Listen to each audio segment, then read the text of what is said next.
And welcome to the Beer Guru Australia podcast, Season 1, Episode 1. I'm your host, Danny Elliott, a.k.a. The Wolfman, filmed right here at Valley Sound Studios, Belconnen, Canberra, Australia. On this episode, we are honoured to have such a powerful local entrepreneur, the one, the only, Ben Tuita, who established his own barbershop, Boy & Co, with his business partner, Chris, here locally in Braddon, Canberra, through the hardest times that this world has seen recently. Go through Ben's journey, starting all the way back from Tonga to Sydney, out to Canada and the United States, and back here to the land of Oz. Although a lot of the world has had very hard times recently, this young, ambitious entrepreneur has made it through and now has 5 of his own staff at his own barbershop. Buckle in as we get a front seat perspective of the business world of a startup entrepreneur, which I'm sure many of you viewers and listeners have tried to or wanted to or succeeded in starting your own business. Let's go.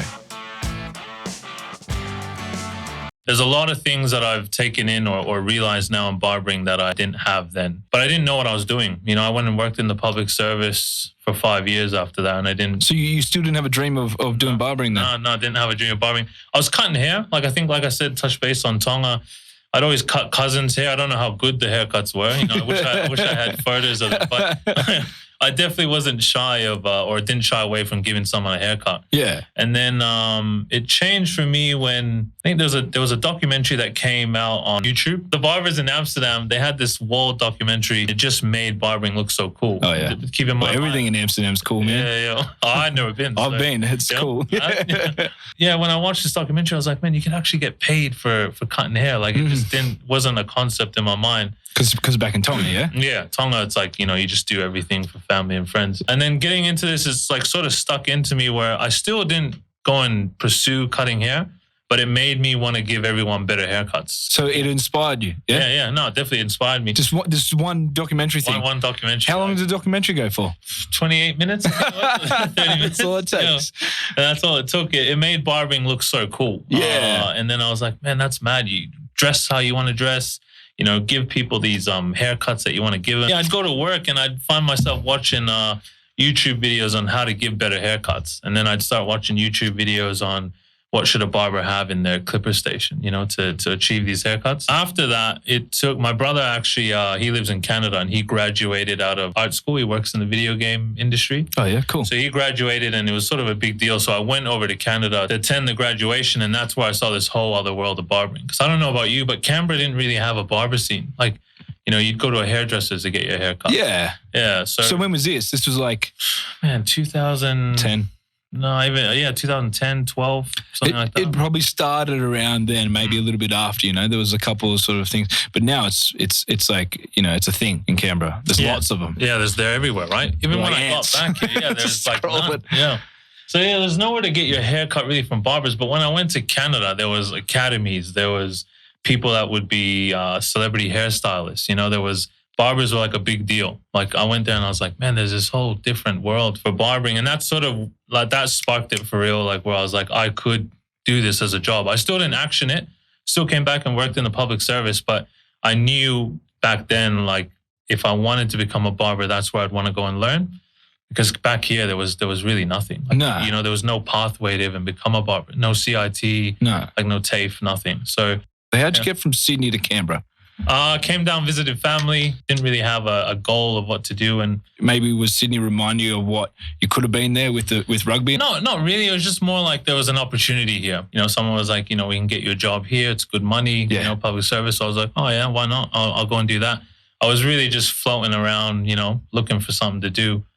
So that's how I ended up in Canberra. But then going back to the barbering thing, I came back, still worked at the public service, was still trying to give people good haircuts. And then... So you started doing it on the side more?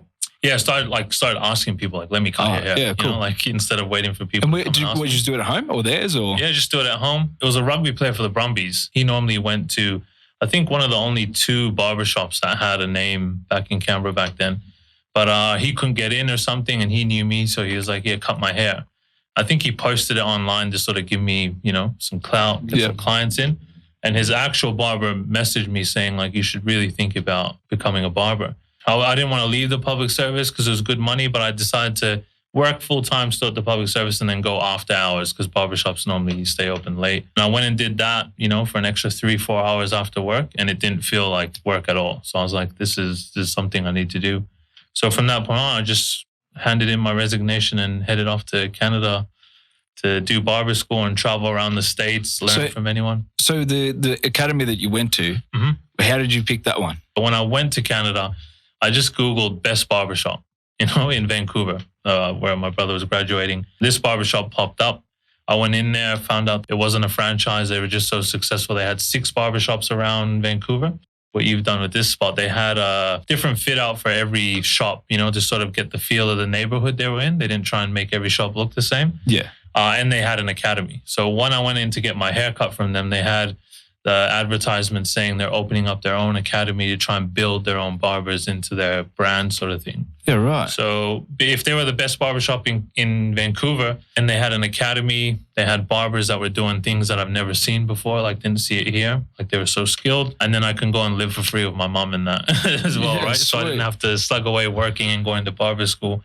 So, yeah, that's how I made the decision to go there. So how long did your course take or when did you get like your certification? What's the deal over in Canada for, prescribing, barberism? So because barbering died out, the Beatles came in and then everyone wanted hairdressers to do their hair. Yeah. Coloring came in the 90s, the frosted tips and stuff. And so barbers just died out. So there's a lot of countries, and Canada's included, where it's not mandatory that you get a certification. In Canada, it only took me a year, but I spent more than that traveling around the States trying to pick up more skills. So you had a lot of experience there, your entry into the real barber world, yeah? Yeah. I felt it was more ingrained in their culture there.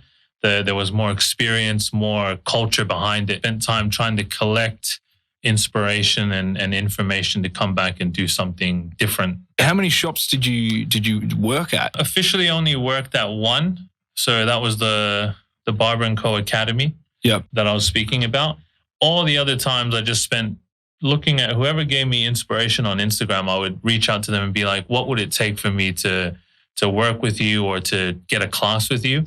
And that changed all the time. And that was throughout America and Canada. They'd sort of, some guys would say, I charge this much an hour. Some guys would say, come in for free and just watch. So you went into different barbershops and stuff and talked to them and watched and everything? Yeah, would reach out on Instagram. And if they were in New York or Vegas or like anywhere in California. Keep going. What are the places, man? New York, Vegas? Yeah, so I did some stuff in Vegas, New York, San Francisco, LA, San Diego. Everywhere. Went everywhere. Across the board, man. Yeah, whoever did something that visually was that your goal? Me. Like to get as much experience across the States and Canada you could? Or you just went with flow? Yeah, not initially. But you wanted to travel as well? Yeah, not initially. Initially, it was just to go to Barber & Co., which is in Vancouver.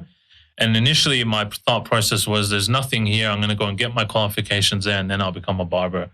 But once I got there, I was like, it's not really about the qualification. It's about a lot more than that. And I sort of, as I went on, like you were saying, I got into the flow. I was like, man, this guy inspires me. I need to get some information off of him. Or like you were talking about Muay Thai before. I think if you want to achieve something at the highest level, you'd be like, how do I rub shoulders with guys that are doing it at that level? Yeah. Like you'd probably go to Indonesia somewhere and be like, I need to kick trees in the mountains or something, Yeah, I went to Thailand and over there they actually kick trees and stuff. I wasn't doing that, but they got sandbags, which they have at some gyms. I was almost forced in a way to do a fight. They were like, you can't train in the highest level group unless you're going to fight. And I was bored in the other one. Yeah. Right. So I was like, I'll give it a go. I was 22 or something. I was like, give it a go. They were like, right, you got to kick the sandbags now. I was like, what? Yeah. You kick it and it hurts real bad. It's a full boxing bag full of sand. Yeah. So you go train with that, you come back. I'm like, this is like, I'm not even sweating when I'm training back here. Yeah. What would initially have you set out to go there? You'd want to be with the best, right? Yeah. Well, I was like, I was training here and I was like, same thing. I was like, it's here, but it's not. Yeah. I'm watching like all these fights, UFC and everything. And they talk about these places in Thailand, talk about these places in America, in Canada and stuff. And couldn't afford Canada or America, so I went to Thailand. Yeah. No, perfect. When you get experience from people that are like almost like born into it, you know what I mean? It's part of them before they're even there. Yeah. It's a different learning, experience. Yeah. That's what I felt like it was there. Like initially it was to get the qualification, but once I got there, I was like, there's these guys who are part of a long, line of tradition that didn't die out. Yeah. Because that's what we learned at barber school. In America, like barbering never died out, especially for the Hispanics and the African Americans. like that culture stayed ingrained in barbering. Like I might say this the wrong way, but it's almost like a ritual for them. Yeah, like it's part of their culture, right? Like it's part of your culture to get a haircut. It's almost like meditation for some people, man. Yeah. I know when I had short hair and I was going to a barber, it's a way to get away. Especially like if you can, like I like beer, like I can have a beer and talk about UFC, whatever. Yeah. And it's that sort of a little bit of a break away from normal everyday life, and you're getting a haircut, and a beard trim as well. Yeah. It's really positive. Yeah. Who's the number one person that you can remember out of that phase that really stood out to you? Initially, like there's these guys from the UK, and I actually met them here. I messaged them over Instagram. Hair Expo is like the sort of pinnacle where you can showcase your talent. They were from the UK coming down here. So I messaged them saying, can I shadow you backstage?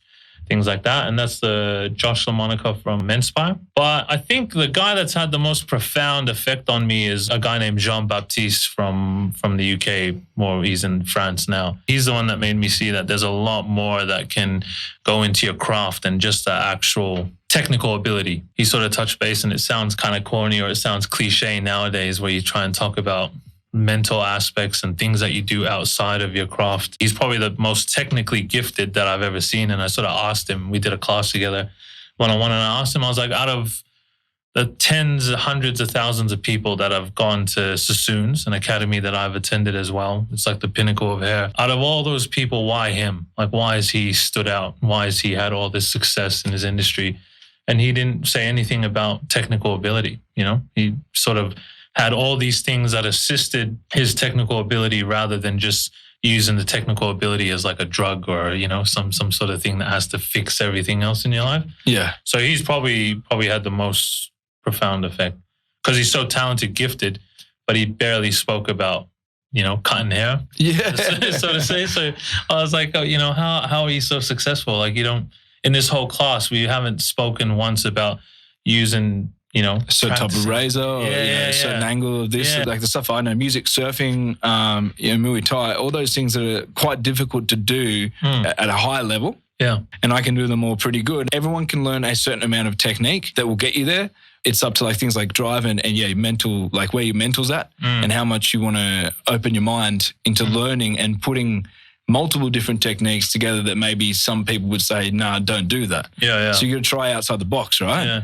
And then that's the difference that makes like a person who can't cut it through, as they say, like go down to the next level. Yeah. I just want to breach more on, which is a good topic for everyone, especially pre-spicy cough period, is traveling. Yeah. Because it hasn't been able to happen much for many people over the last, 2.5 to 3.5 years. I've been to the States when I was a kid.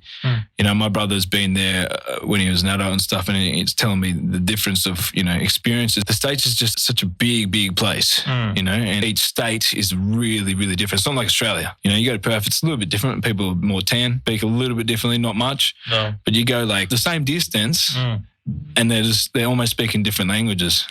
Yeah. That's probably just because they're so influxed with different cultures. We've got a lot of like multicultural sort of aspect, but we're nowhere near as old as that country. So it's like bedded deep in there. Is that what you found? Like it's just real like ancient, but still there? Yeah. Yeah, no, there's so many different subcultures and barbering there. It's not like, it definitely was not what I was used to. Like, there was barber shows, and it's almost like, I guess. Oh, like an expo. Yeah, like going to like a show for you. I showed up to this barber show and like this guy in LA had like thousands of people chanting his name, and this is a barber. Like to me, I came from Canberra where barbering was almost like, or a haircut was almost like a chore. Like, oh, I gotta go get my haircut now. It's looking a bit scruffy. Whereas over there, it's like, I need to see this barber, this particular guy, every week or 2 weeks. And then you have other people in the industry going, I need to learn from this person. So it was so different to me, but at the same time, opened my eyes to what it could be. Like it didn't have to be what I saw here. Like It could be something that I could try and bring back and integrate into the culture here. When I went to Europe, right, and the music scene there, because it's like, that's where like a lot of things come from Europe, some of the oldest countries in the world. And what it is it's just embedded in them, but they just carry through and they just keep the whole process of what the original idea was through. Yeah. And what I saw is like a whole, like this is what I thought it should be. And it's there. Is that what you felt when you were over in the States and Canada? Yeah, like this is what it should be. It's so fulfilling to see. Yeah. It just makes you happy that it's there, but then you were like, well, if I'm going back home, you know, why can't we do it there, you know? Yeah. Essentially, that's why this place is here. No, it's sick. Got to find a way to get this visuals of this whole spot in here. Like we were saying, you're a hustler. Over there, just maybe I didn't understand what it could be. The documentary I spoke about of what barbering is, where it's come from, doing barber school and finding out the rich history in barbering, you know, all the way back to Egyptian kings and that. You know, they had personal barbers. Like I was about to say, what's the background of this? Of barbering? Yeah, like so does it go all the way back then of like you know, it must be something to do with like almost like a meditation ritual getaway, because it's a good mental break for a lot of people. Yeah. So that must be where a lot of it comes from. Well, actually, barbering, what it stands for is the pole, the red, white, and the blue, is barbers used to be surgeons as well. A barber was a surgeon. And it wasn't until, I can't remember, like this shows how much I paid attention in school. The King of England thought that surgeons should be a separate profession.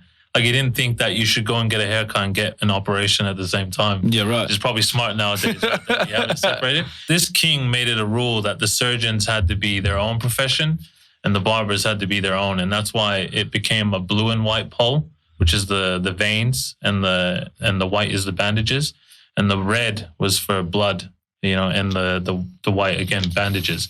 So the red and white pole became the barbers, the blue and white pole became the surgeons, you know, and that's where that color scheme comes from. But yeah, like in barber school, that's what you learn. Like, you had so that's the medical as well, the blue and white, and the angel and all that sort of stuff. Yeah, right. Okay. So there's a rich history into barbering, like, and they talk about the Egyptians, how they wanted to appear beautiful, and that's why they had personal barbers that, you know, would shave them. They had like the whole makeup thing as well. So there is a rich history behind it. Unfortunately, though, it died out as soon as the Beatles became prominent, because we had to have these longer, shaggier looks, and barbers didn't really practice those sort of skills. But in saying that, why in America it's such an ingrained thing in the culture is throughout that period, Hispanics, that's one thing that didn't drop off. Hispanics and African Americans, and you don't want to make it racial, but those were the cultures that kept going to barber schools and kept it in. I want to know why, though. Do you know why? It's more so the hair texture and hairstyles of that culture. I don't think they were ever going to rock the Beatles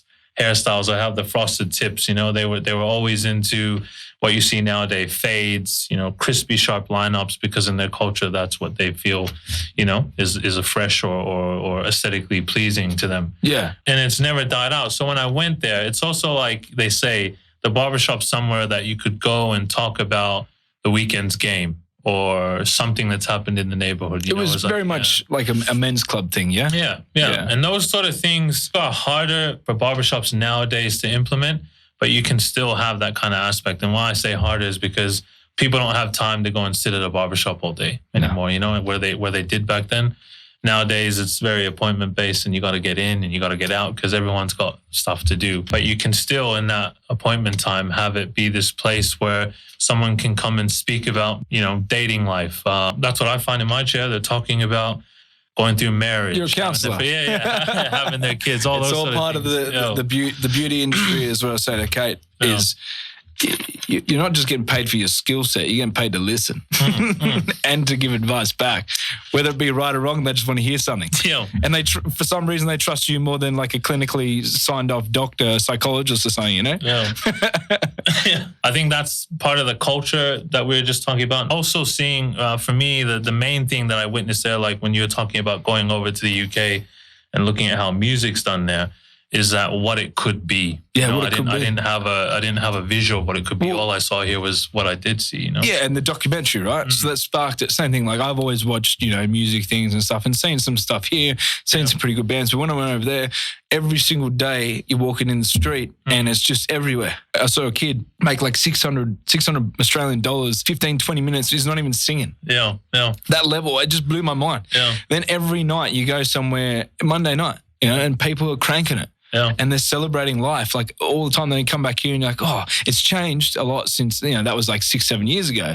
You know, it's getting more closer each day, you know, here the spicy cough has actually sort of helped people realize that we got to do other stuff than just go to work, you know. Going on to the whole aspect of going through your process into entering business and doing that.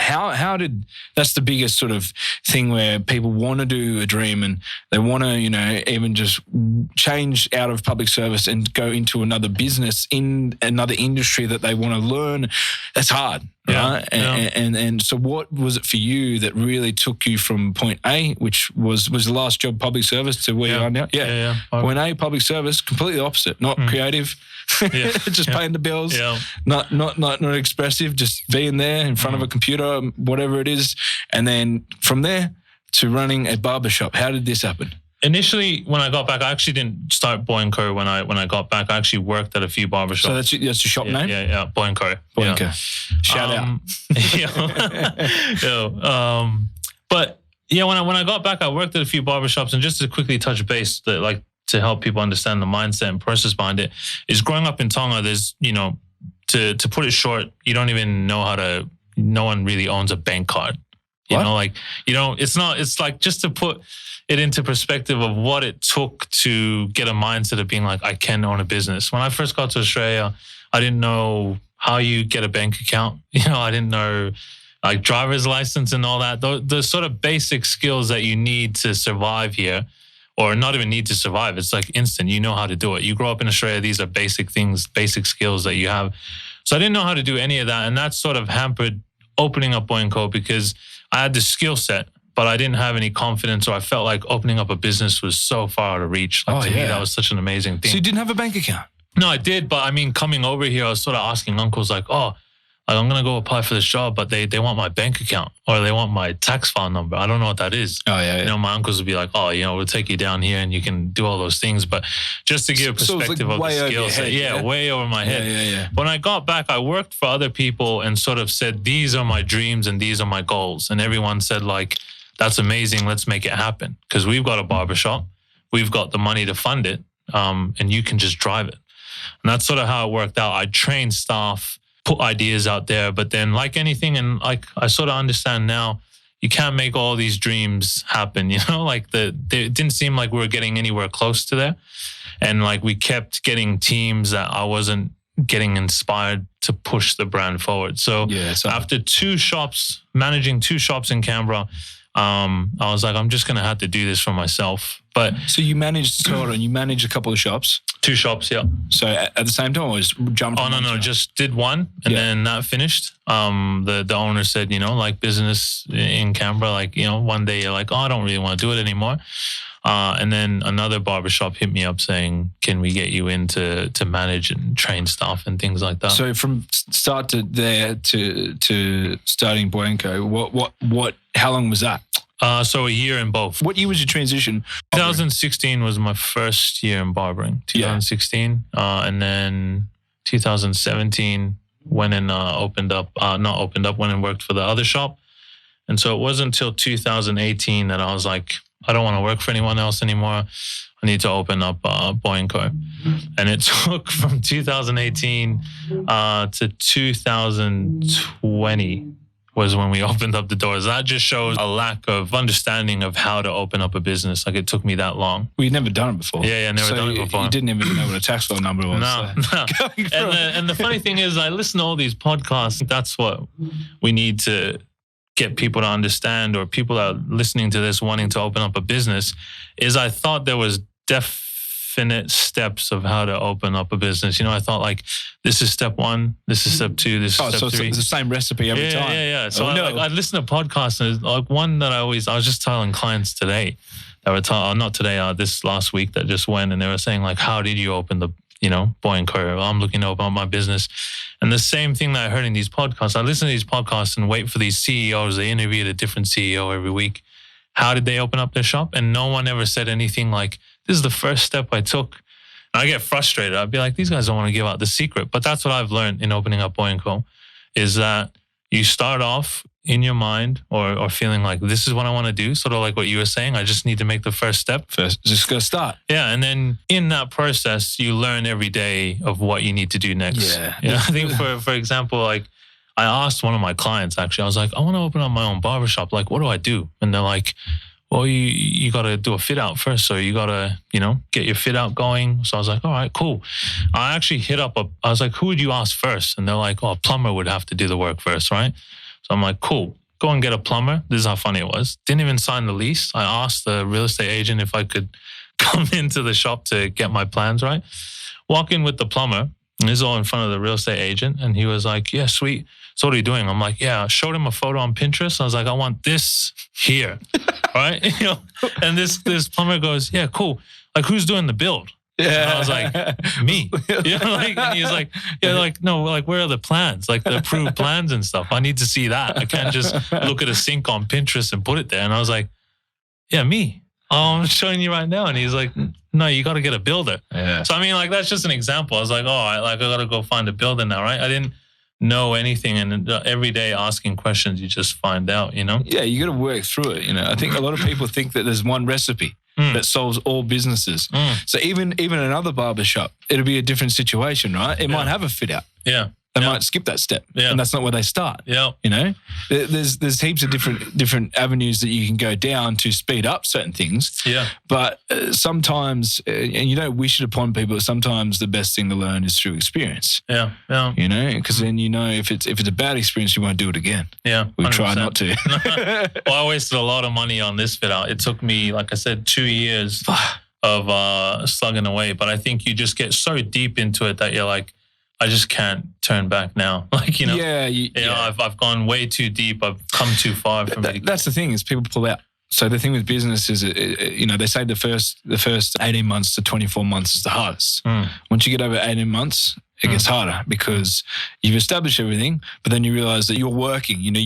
Usually depends on most, except for a business, like if you want to start an airline or something, those super crazy businesses, but most general businesses that you want to start that, you could go work at just generally, you get to the 18-month point and you're working that much where you need to expand again quickly to make enough money to be able to making money, not just cutting your losses, or breaking even. So then between there and 24 months, most people give up. Yeah, because you're going to work twice as hard again on top of the twice as hard you were working with no money. Yeah, just getting the next thing to buy that thing to pay the plumber, do that. Yeah. And so you know what I'm talking about. What I mean. So at that period, once you get over that hill, it never gets easier. You just start getting better. Yeah, right. That's my experience. Yeah. And like what you were saying before, I was like, surely it gets easier. I watch all these things and like just get tougher. Surely there's not. And then you go through it and you're like, right, you have to get better. Yeah. Because if you don't, then you become that minority that just let go. Yeah. Everyone has hard periods all throughout, but that is generally the hardest to get up to that level where you're on the at least plateau and then you can start making some decent money. You have more time, either or. So getting through that period, it's very hard. What kind of got you through that, especially with your situation during the spicy cough period as well, which we'll go more on a little bit. But essentially getting over that really hard hump into that sort of next field of play. Yeah, I think I wish I had a real technical answer, but I'm real, and I think you could probably relate. I'm real emotional when it comes to making decisions and processes. Like, I'm like, this just feels right. Gonna go with it, right? You gut feeling, and I'm not gonna say that that's always the best way because I've had some real hard lessons that have come through from that, dealing with just going like, we need to do this, we need to do that. And that's where I think I've heard on different podcasts where having like a steady guy that's process driven, can sort of counterbalance that and help that work out. And we do have a lot of processes at Boy & Co. But for me, I think being that way inclined, a lot of different things I can find from different conversations I've had with other business owners has helped me through that period. One, going overseas and seeing the different cultures and what barbering could be, and that giving me the confidence to believe that I do have a product that's different. That's not to put anyone else down in the industry, but like for me, I'm like, if I've rubbed shoulders with all these people around the world that are doing it at the highest level, and I believe that my product is as good as them because I've worked under these people, then my product has to be, from my perspective, the best out there. And that's given me confidence to work through. And this sort of sparked from something you said earlier. If I do want these things, and I feel like Boy & Co. can be this great or I can be this great, then these challenges have to come forth, right? Because I'm wanting more out of life, right? So those sort of things, they're all emotional. They're not real, process driven or having something to rely on that's not emotional, which is important in business. But I think those things, no matter how bad it got, it's kept me going like, no, I can get through this. It sounds like you got a lot of self-worth and confidence. Yeah, that's your personal experience in your business, right? You would say that's a very, very strong key that you thank yourself for having. Yeah. Well, I'll give you an example. Like during the Spicy Coffee, we opened up a week before the first lockdown for a new business in a part of Braddon that was really new in Canberra, in a new building. Like I think the building just opened up 3 months beforehand. Everyone told me like, this is the worst idea that you could do. Don't do this, right? Hey, isn't that what they said to Bill Gates about Microsoft? Yeah. And so everyone in my family were like, it's terrible. You've left the public service. You've gone and got this trade that is not really big in Canberra. And you've opened up. Sounds like a lot of risk. And you've opened up in a place that no one knows about. With no walk-in traffic. 3 strikes. So just so that you know, like Boyncrow is located inside a hotel that opened up 3 months before we did. Oh yeah. On the side of Braddon, Mort Street, that's not that busy, right? Yeah. So everyone's like, this is a terrible idea. For some reason though, every haircut we did, they just seemed to spread the word quick and we just got more and more people getting in. But that period of when we first went through hardship, for me, like we had no clients that week and I was like, well, I'm still going to show up.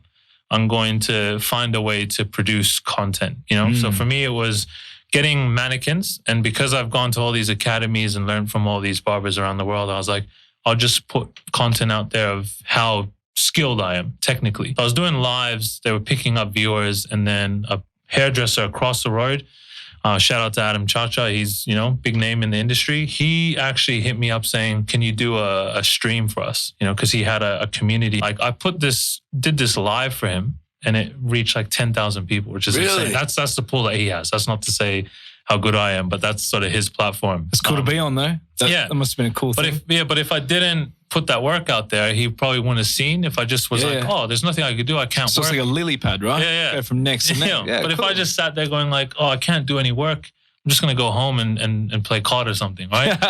But I actually found a way to put stuff out there. And doing that live for him, CIT, which is for viewers out there, the TAFE or the sort of education center here in Canberra, the director for hair was like, I need to get this guy on. So they messaged me on Instagram saying, can we come in for a meeting? We'd love to have you at CIT. They come in, long story short, I got a job with them of just teaching students online. So we're just doing face-to-face, like, oh, really? Like a live video. All the students from CIT TAFE just log on and watch me cut hair. So it's just a way that the business was able to get revenue. And I think it all starts from having this belief that there's value somewhere, like I think I could have easily, and I didn't sit there going like, I'm such an inspirational person. I'm going to go cut hair live. I was just like, I love cutting hair. I believe it's a good product. I can't get clients in right now, so how do I do something? That's good. That's got to come from passion, right? Yeah. So you believe more than just a business. Yeah. Right. Yeah. That's essentially what you've turned it into, a business. But you believe in the element itself, rather than being a business. I've gone all over the world getting this skill set, and my business is constantly trying to find opportunities within the service to showcase that skill set. Because clients can't always look at a haircut and be like, this is how much skill he's put in versus another barber. And this was just another opportunity to do that because I was educating our industry, which is another thing that we do, like at CIT, trying to showcase other barbers that, these guys we can hire to train our staff. Or, worst case scenario is just clients watch it and they're like, these guys care about hair more than anyone I've ever seen. The byproduct of having that vision to be like, there's an opportunity during this lockdown was that CIT saw it and was like, we need to hire these guys to train up-and-coming barbers. It's a good opportunity as well, which I think we can touch base on later on, is business. Just because it's good one year doesn't mean it's going to continue to get better every year. Yeah. And for me, one of the challenges is I've got staff, and how do I keep good people in the business is I need to keep on climbing so that I can open doors or provide other opportunities for them. Yeah. The CIT thing's great because now I'm trying to step back. But I've got younger guys in there who are like, oh, look, he's giving me an opportunity to go and educate it within my own industry. Yeah, that's really cool, so man. It's not for everyone, but some of the staff do get inspired by doing that. So I think there's a whole bunch of opportunities that have come from just one action during a period of time. That's such a crazy ripple effect. Yeah. That's really cool. That's honestly the coolest ripple effect I've heard. That's so cool.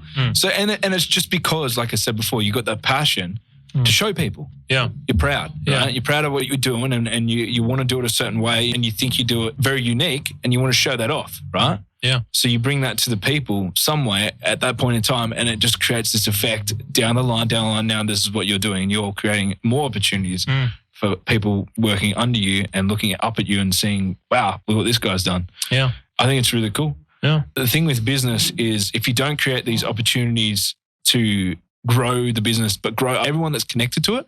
So your clients, they get stuff out of it, right? Yeah. They don't just go there and just pay and get a haircut and leave. Yeah. They hear this story, and then like, oh, wow, the business, or someone else might be really into sports. They talk about like what they've done in sports or they're passionate at sports, all these sort of things in business. Some people just don't have interests. Yeah. They don't have passions. They don't have drives, right? I don't get it. I never have understood it, but it's great to meet someone who does. Yeah. Seeing opportunity when other people might not see it, and what that can sort of help bring, like sort of how you problem solved during that period. Yeah, well, a lot of businesses went down like in these last couple of years. And I think that's why it's interesting to hear your side. Do you reckon this CIT thing really helped you stay afloat? Yeah, no, it definitely did. Is there anything else significant aside from that really helped you float through that period? In that period. Or was that just like a really good bolster? That was a good bolster. I think living in Australia too, shout out to the Australian government. When I talk to friends that are in barbershops overseas, like not many governments gave as many grants and things like that. Wasn't as fortunate with the rent. Like some people had like some leeway there. Some people didn't. But yeah, for me, it was helpful. And CIT was a big part of bringing revenue into the business when we weren't able to bring anything in. It was hard. I did do some things, but they weren't as consistent as CIT, where you're cutting hair, doing lives with personal, barbers from Sydney or Melbourne who want to hire you to educate them. So I was able to do some things like that. So like classes sort of things? Yeah, like over the phone, like a Skype call or, a FaceTime call where you're cutting a mannequin, they're cutting a mannequin. Oh, yeah. So you had to get creative. Yeah, I had to do things like that. Those things sort of help. But I think that goes back to initially going overseas to Canada and then finding out about what the culture is in hair. Like there's these big all-star academies that you can attend, where everyone around the world travels to go to these academies. And I think gaining all that knowledge and coming back with is sort of what helps propel the sort of mindset behind the business. It wasn't like I sat there one day and was like, there's a lot of barbershops opening up. I'll just do this. I wouldn't have had the confidence to open Boy & Co. I wouldn't have the confidence to showcase, technical skill over a video, like I was saying on those lives, if I didn't go and do those things, rub shoulders with these people that see the world or the industry that way. Like those things wouldn't happen. So do you feel what you could create now is an opportunity for people to essentially they look at you like you looked at those people?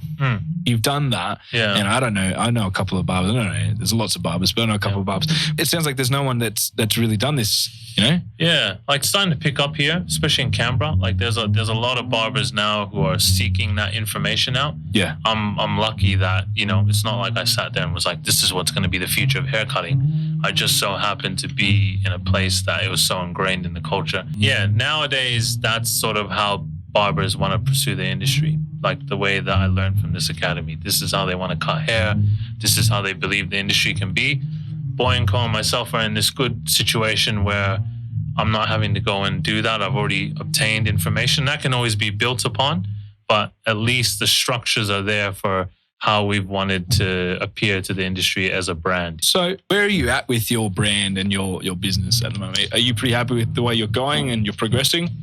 Well, like, to be honest, like you always want more and you always have this vision of where it can be. And you're going to talk to different people. That's called drive, man. It's good. Yeah. Some people don't have it. Yeah. And for me, like, I've wanted to affect the industry in the way that Sassoons affected the industry. And I know it's probably going over people's heads, but Sassoons would be like the pinnacle of what you want to do in hair. You know, and everyone that's doing anything in this industry has taken his principles, remolded it into how they want to do it, and then they put it out there. That's sort of where I want Boy & Co. to be. I want it to be known to clients and to the rest of the industry that we're these people that are heavily passionate about hair, about the technical ability, and how we want to put it out there is to be known that way. Well, would you? These guys are killing it in there. Yeah. I'm just going to adjust. But That's why these mics are good. Like when I edit this back, I'll be able to pull that down. Yeah. That's sort of what we do. So we educate within the industry. We also try and educate the clients in a different way. So we want clients to feel like these guys have all this understanding about hair, and my possibilities as a client I'm not going to say endless, but, they're a lot more broader than where I've ever been. Like the detail in the consultation, what my hair can do and can't do. How am I styling my hair? Like all these little things that we want to integrate into a service where clients feel like I don't need to go to a magazine or a blog post to find out how can I best style my hair. Because I think you are the magazine. Yeah. It's a really cool thing to have as a business to be like, look, we are that confident in that we will provide everything you need here if you just look at our stuff and tell us what you want and we can do that. And I'm sure you're going to be happy. Yeah. Well, that's it goes back to the technical ability. We want to have clients feel like they've never been educated this way. They've never had their haircut on a technical aspect cut this way. And also for people within our industry, the way that I sought out people in America and Canada and that, to look to Boy & Co. to be like, that's where we want to get training. That's how we want to see this industry. We want to see it the way that they do. And so I've got these aspirations to not be franchised, but have Boy & Co. become this brand that, somewhere down the line can progress to grow throughout Australia and who knows where from there. That's cool. But how many staff have you got? 5. You got 5 staff? Yeah, 5 staff. Wow, that's really well done, man. Yeah, thank you. So how long before you got your first staff member? How long were you running? So actually got a business partner. So it was me and Chris, who also works at Boy & Co. co-owner. And then I think first staff member came, we're only year 3 now, last year. So second year. Yeah, we had our first staff member, and he was actually So was that period? Was that the period where you got to go up and you got to risk it all that nearly 2 years of work? You got to risk it all again by getting a staff member or putting money into advertisement. You got to do something like that. Otherwise, stale. You just stale. But then you go like that. Yeah, so you might as well risk it. Yeah, 100%. So it's usually staff that happens at that point. And so you got one staff member. How did it go? Because it's hard. It's hard. I think this is where the process comes in. For me, I've never thought like putting an ad out on Seek was a good idea or whatever platform you want to use to gain staff members. I always thought when I look at anything that has built something substantial or anything that's been built good in this world, which mostly I look at music, music artists, anything that's been built that is monumental, I don't think they go out putting ads out, like for you and your band or any band that you've worked in, or, when I look at Kanye West or any of these guys, they don't have these readily available applications where you can be like, I want to work with that guy. It's sort of same with Jean-Baptiste or Alan White, who's a, creative director at Vogue and Louis Vuitton, who I've had the pleasure of cutting his hair. Whenever I talk to these guys, you can't get in by applying for a position. It's more so they meet you and then it just works. And for Boy & Co., we have written out a process for what kind of people do we want in the business. It's not so like that I look and see like, oh, this guy's got a good resume or he cuts good hair. It's what kind of people are they? It's worked out good. Every staff member, I've sort of just met them, been real inspired and tried to wait for them to give me an idea that they're passionate about what we're doing or they believe that Boy & Co. can take them where they want to be. Because I'm not going to say that Boy & Co. is the end all for everyone. Like everyone's got their own dreams and goals. It's worked out where having that sort of process of what kind of people do we want? Do they fit that bill? And then are they pursuing to work at Boy & Co. rather than me ask? Yeah, right. And I'm gonna say that it's worked out so far. Like all the staff that we've had, I've been really happy with, and we've been able to mold into a team that's, unlike anything that I've seen personally of where I've worked. Yeah, before. that's a really good achievement for yourself, man, and your business partner. Hopefully, it works out for good. But right now, it's going pretty good. It's going pretty good. Yeah, I think the whole aspect of the world, what's happened and going through this spicy cough. It's really changed a lot of different things, right? And so we're about to see the start of the back end. It's not going to be fully back to any sort of normal. It's never going to return the same way it was. There's so many like import-export things that will never change now.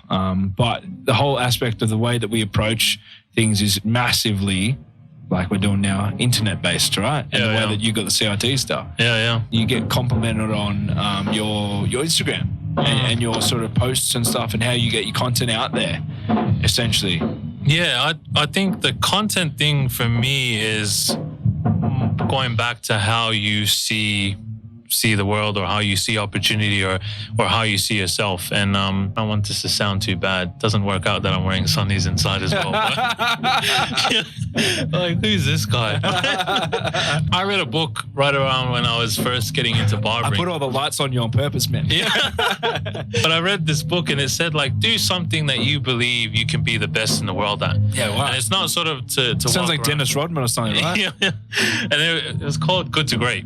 But it was like meant to be this hedgehog thing. And I don't think all these books, like, are the be-all end-all for how to be successful. But when I sat there, I found it real difficult to look at myself in the mirror, like it suggested, and be like, I want to be the best barber in the world, right? And it's not sort of walk around saying you have this title, but I think if you view yourself a certain way in the industry, not sort of be in competition with anyone, but if you view that the things you are doing are of that importance, then I think you'll carry yourself a different way. And I try and tell this to the boys in the shop, like, when I do a haircut, I just think, like, this is a process, this is where I'm at, and I just want to share this with everyone because I think this is so cool, Like, even for you, if you're doing music, you're not comparing yourself to say, like, there's this ego behind it where you're like, I'm the best guitarist or the best drummer.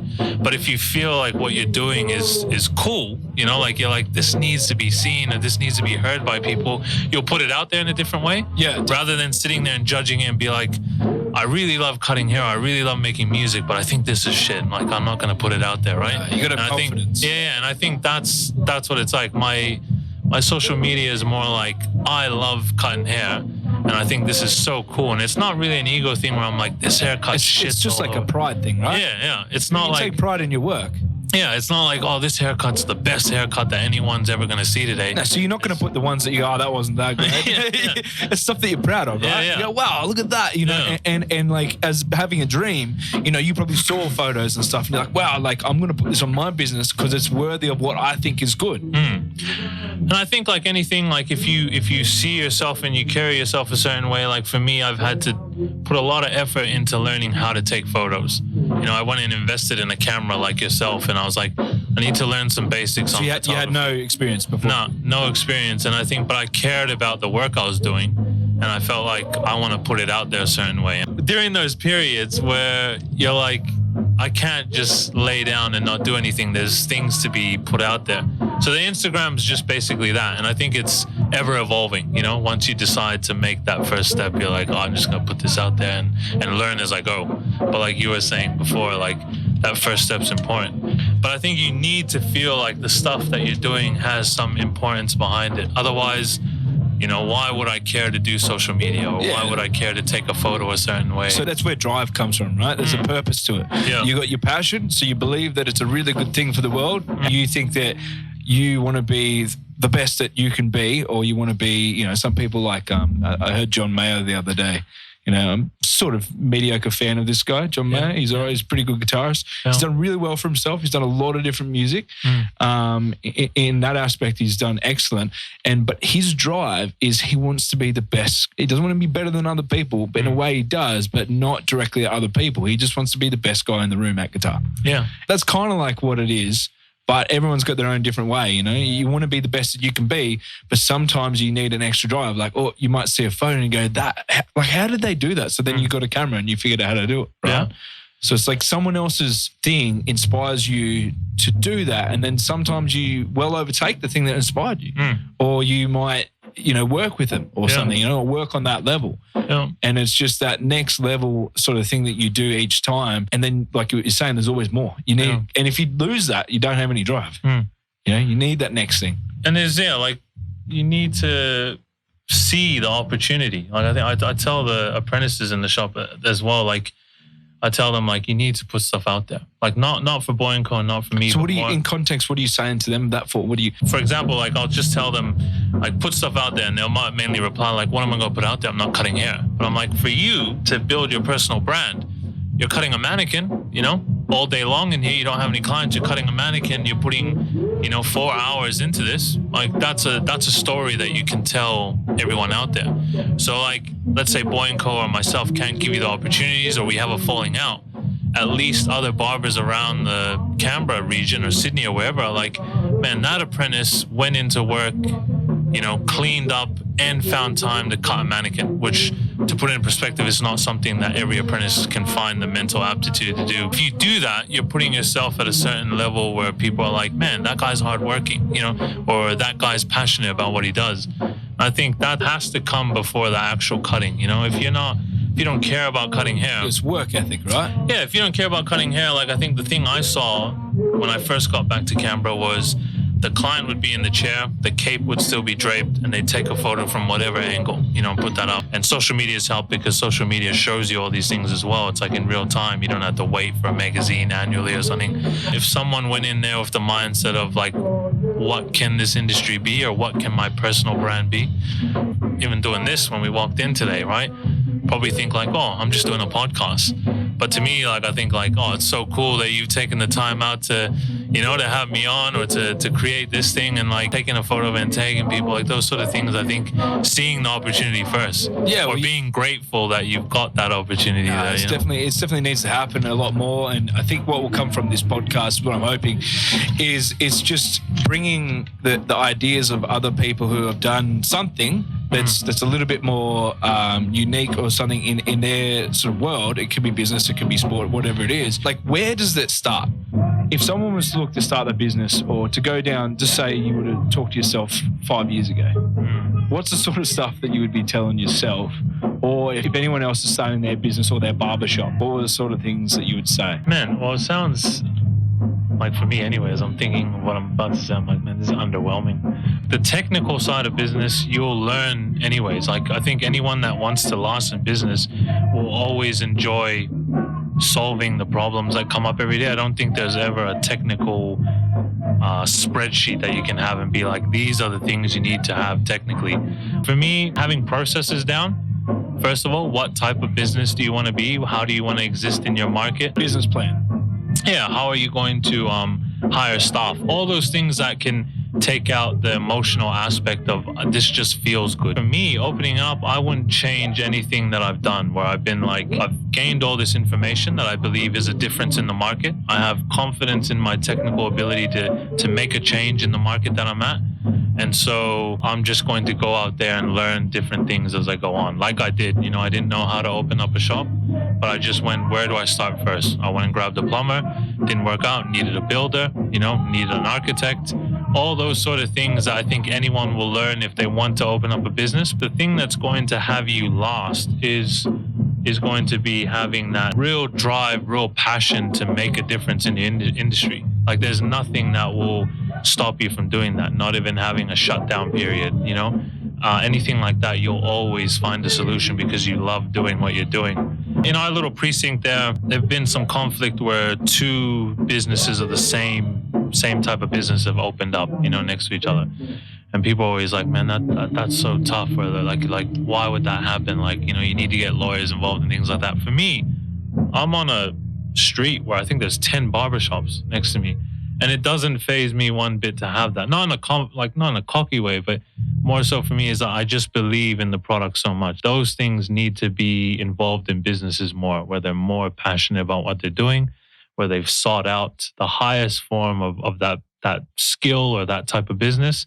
And then all the technical stuff, on running numbers, business plan, getting loans and all those things will come. Anyone can do those things. But I think having the passion, drive behind it first, you need that. That's going to keep you going when there doesn't seem to be any answers. I think everyone would have found during the shutdown period. I listen to a lot of motivational podcasts that have been mashed together of lots of different things, right? Yeah.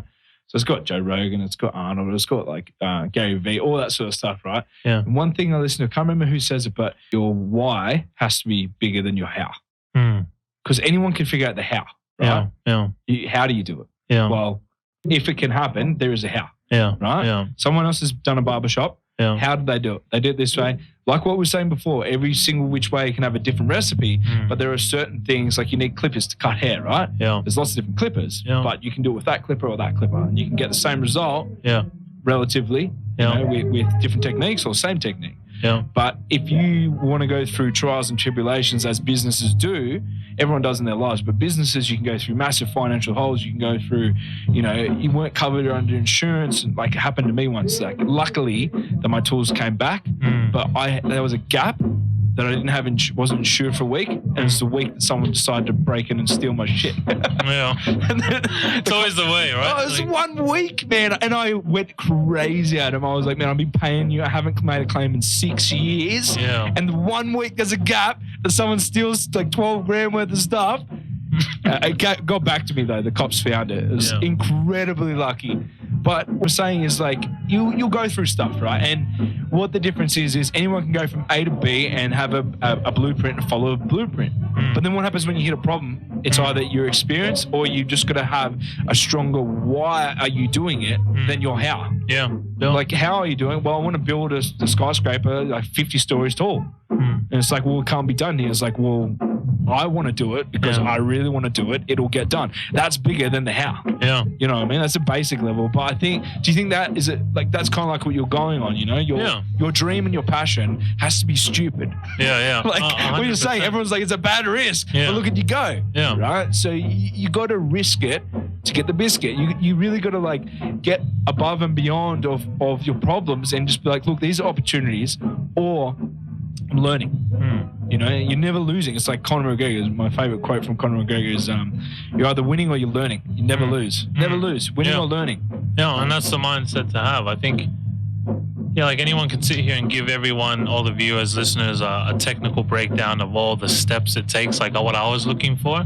But if someone can come from Tonga, didn't know how to open up a bank account, can open up a business, I'm sure there's enough resources where people will figure that out. But like what you were just saying, you have to have some sort of drive, passion, or some kind of, why that's going to keep you going. Because like that first period where we shut down, I wasn't like, like every other shop, literally, you didn't see any content. People would say, how are you going to keep going? Yeah. I can keep going. Well, I can't. No, why? Because I want to do this business, because I wanted to do barbering outside the box thinking. I think that's great. I really think that's a cool story to tell.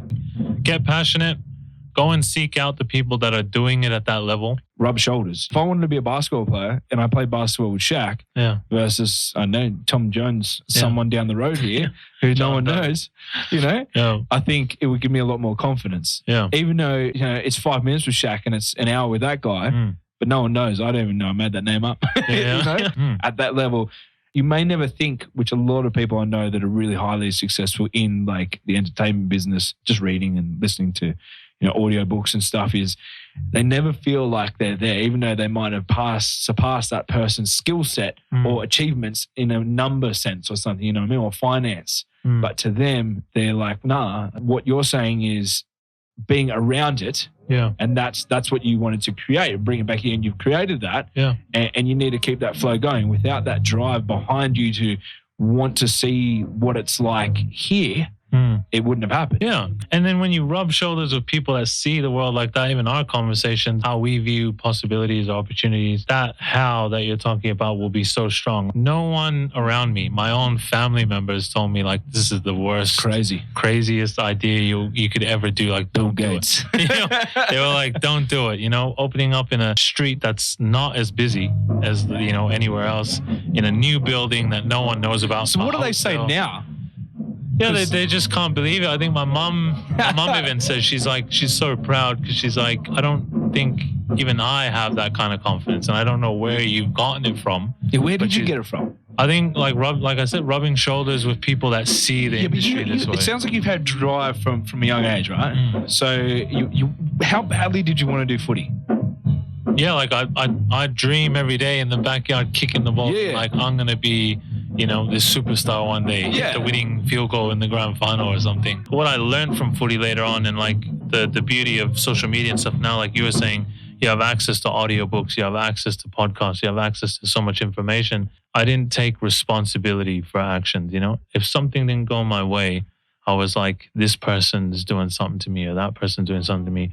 I can have anything in this life if I just take responsibility for all the actions. If something doesn't work out, which works in business, right?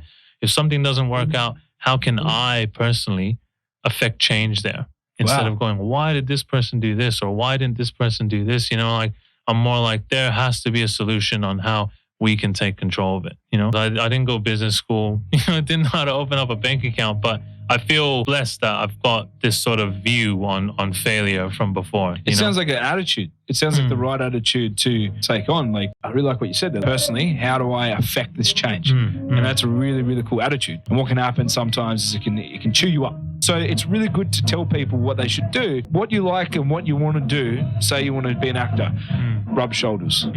Find some people that are doing it. Get amongst the place in the world, put together some money, travel, because now we can, and go to the place that does it the most. No, it can be done. Like, I've spent time with this guy. Like, I see the world a little bit different.